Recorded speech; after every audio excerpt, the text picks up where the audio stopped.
జై గురుదత్త. హర నమ పార్వతీపతయే హర హర మహాదేవ హర. శ్రీ జ్యోతిర్వాస్తు విద్యాపీఠం ఈ సంవత్సరం మహత్తరమైనటువంటి తీర్థ సంగ్రహణం చేస్తూ అనేక తీర్థాలను సంగ్రహిస్తూ ఉన్నది మన విద్యాపీఠం.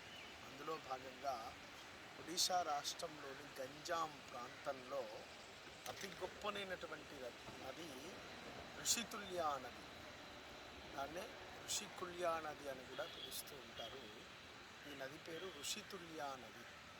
ఇక్కడ ఉన్నటువంటి ఒక 76 కిలోమీటర్ల దూరంలో ఉన్నటువంటి ఋషిమాల అనేటువంటి పర్వతముల యొక్క సమూహములో నుండి ఉద్భవించేటువంటి విశిష్టమైనటువంటి నది ఈ నది.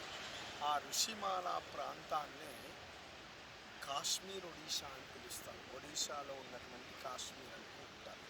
అంత పచ్చని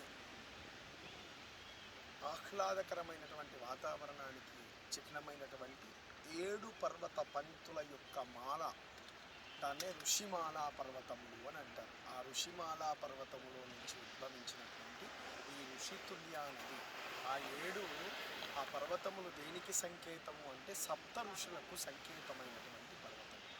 ఆ సప్త ఋషులు అక్కడ తపస్సు నిత్యం అనుష్ఠిస్తారని, సప్త ఋషుల యొక్క తపోధారల చేత ఏర్పడ్డటువంటి నది ఈ ఋషితుల్య నది. ఇందులో ఈ నది పక్కన ధ్యానం చేయడం, స్నానం చేయడం చాలా విశిష్టమైనటువంటిది. అందులో ఈ 76 కిలోమీటర్ల తర్వాత ఈ గంజాం ప్రాంతంలో ఇక్కడి నుంచి 2 కిలోమీటర్ల దూరంలో చివర కనబడుతూ ఉంది ఈ ఋషితుల్య నది సముద్రుణ్ణి సంగమించేటువంటి స్థానం. ఇది పరమ పవిత్రమైనటువంటి స్థానం. 1000 వాజపేయ యజ్ఞములు, 1,000,000 అశ్వమేధ యాగములతో సరిసమానమైనటువంటి ఫలితం కలుగుతుంది అని మనకు చెప్పడం జరుగుతుంది. అంత బృహత్తరమైనటువంటి తీర్థాన్ని విద్యాపీఠం సంగ్రహణం చేసింది ఈ జలలింగార్చన కోసం.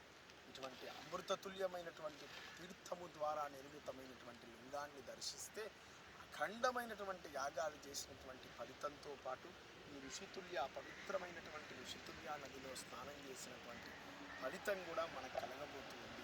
ఋషితుల్య నదితో నిర్మితమైనటువంటి లింగాన్ని ఋషితుల్య నదితోటి అభిషేకం చేసి మనం అందరం కూడా తరిద్దాం.